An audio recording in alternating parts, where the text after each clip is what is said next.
Welcome to Through the Bible with Pastor Michael, a podcast from First Baptist Church in Mustang, Oklahoma. Here's Pastor Michael.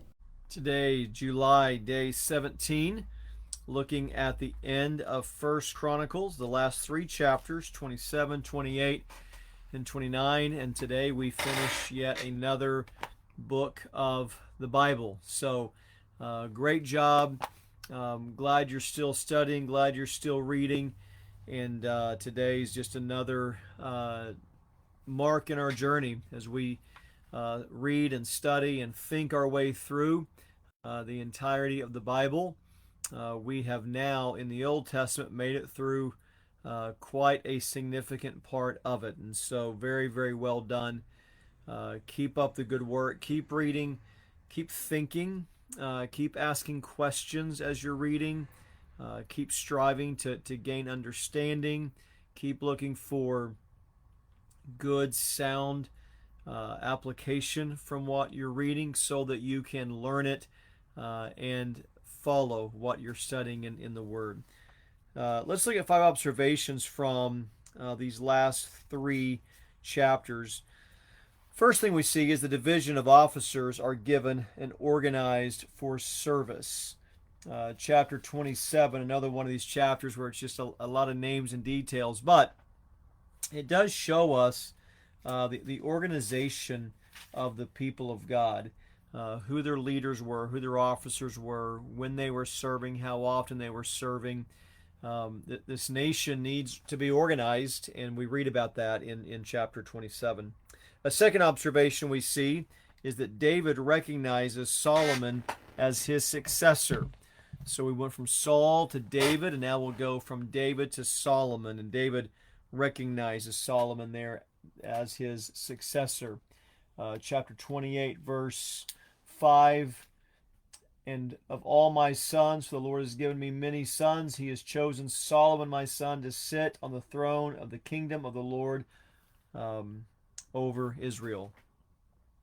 A third observation is that David then calls on Solomon to serve the Lord and to do the work.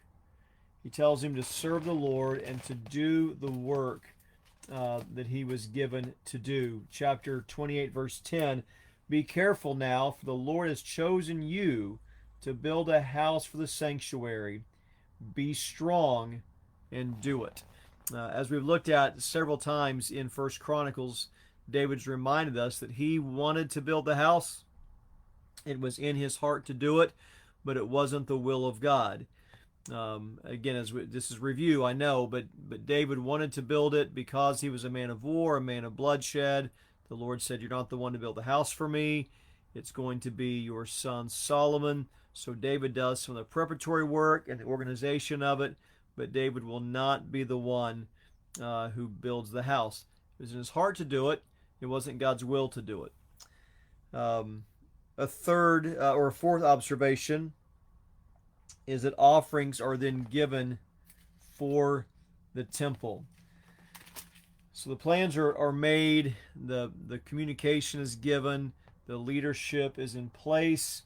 Chapter 29, verse 6, then the leaders of fathers' houses made their free will offerings. Verse 9, and the people rejoiced because they had given willingly, for with a whole heart they had offered freely to the Lord. And then a fifth observation, David dies and Solomon takes his place. The very end of chapter 29, the last verse of First Chronicles says, then he died at a good age, full of days, riches, and honor, and Solomon his son reigned in his place. We've looked at this throughout the year as we've been reading the Bible together, but it's always striking to me when these major biblical characters die, truthfully, how little is really said about it. And then life goes on. You think of all the things David did, you think of all of his successes, you think of all the brilliant writing he was a part of. Then you think about his failures. You think about some of his massive lapses in judgment and his sin. And you put it all together, and the Bible just here in First Chronicles summarizes it very, very simply. He died at a good age. And in that same verse, Solomon took his place. We've looked at this repeatedly, but it's worth speaking again. This is how life works. People serve, people lead in ways, and at times people seem perhaps to a group irreplaceable. They never are. We live. Some are famous, most are not. Either way, we all take a last breath. We're buried. And that's it. Life goes on. Sun comes up the next day. Somebody else takes that leader's place. The work continues. This is why we want to be ready for eternity. That's why we want to be ready to meet the Lord, because eternity is forever. Life on this earth is a mist, a vapor, here today, gone tomorrow. A few applications from these final 3 chapters. Number 1, we should seek to know God's word and obey it. We seek it out. We want to be actively looking to know and understand God's heart and to obey his word. The text tells us in chapter 28, verse 8, observe and seek out all the commandments of the Lord your God. Actively look to know God's heart and God's mind. What is his will? What does his word say? How can we honor him? How can we know before the day of testing, before the temptation, how he would have us to respond? Seek out the things of God and then follow them. Number 2, live in spiritual strength and confidence in the Lord. Our confidence doesn't come from ourselves, it comes from the Lord, but we want to live in spiritual strength because of what the Lord has done for us. Chapter 28, verse 20, be strong and courageous and do it. Do not be afraid, do not be dismayed, for the Lord God, even my God, is with you. That's our third application. Our God is with his people. Our God is with his people. So be encouraged and live in light of that reality. 4th, generosity flows from grateful hearts. Generosity flows from grateful hearts. Verse 6, chapter 29, they give free will offerings. Verse 9, they rejoice because they were able to give. This is something that is really a frustration to me when pastors are unbiblical in their teaching of giving to their people, meaning we don't want to not teach on giving, because the Bible has a lot to say about it. And so when preachers ignore to teach on giving, we rob our people of blessing. At the same time, when we don't teach the importance of joyful giving, of cheerful giving, if we make it just simply a duty and responsibility, I think we rob our people of the delight that is found in being a generous giver.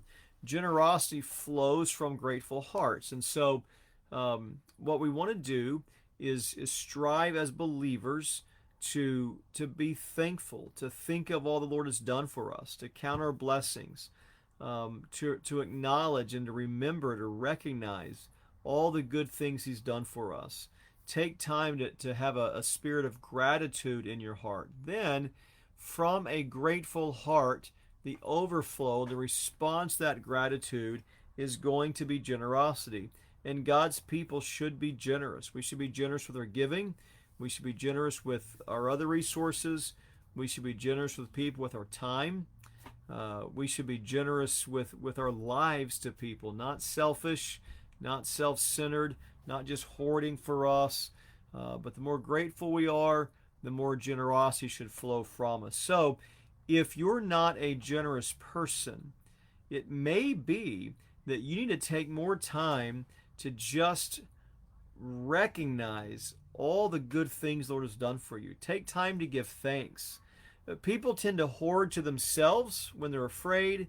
People tend to become to have a lack of generosity when they feel like they've been wronged or the world owes them something else. But people who are thankful, people who are grateful, are just conduits. God gives a blessing, they pass it on. God entrusts them with influence. They're wise stewards and pass that leadership on.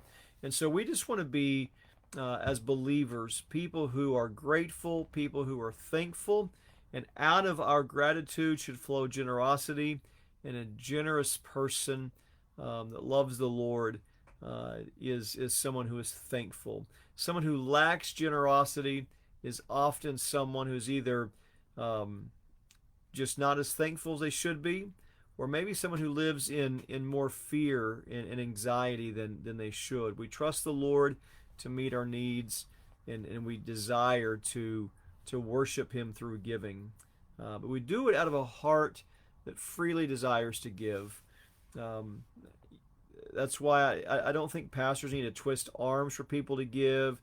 We don't need to guilt people into giving. We don't want to use giving as any kind of manipulative tool at all. Here's what pastors should really say. Think of Jesus. Think of grace. Be grateful for grace. And then give the people a chance to give and to worship the Lord through giving. Lead them to be thankful, and generosity will follow. And then a fifth application, humility is required for true worship. Humility is required for true worship. We want to have the thought in our heart that would say, who are we that we get a chance to do this? Who are we that we get a chance to give to the Lord's work? Who are we that we get a chance to teach the Bible to people? Who are we that we get to use our spiritual gifts to share the gospel? The things God's called us to they're not burdensome. It's a privilege. It's a delight, and we ought to be so thankful that He entrusts to us the opportunity to do His work. And then finally, a summary from Song of Solomon 5, very similar to yesterday. In chapter 5, you see the bride adoring the man, and so our summary here is take time to adore your mate.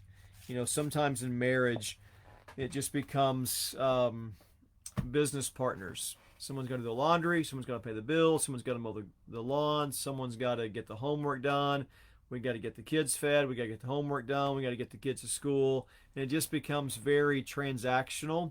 And we want to take time to adore our spouse. If you're married, take time to be specific. You see that in chapter 5 where the bride is specific in the things that she adores about him. That should be true for us if we're married. Take time to adore, to affirm, not to just be transactional in that I got my to-do list done, did you get your to-do list done, but to really affirm and adore your mate.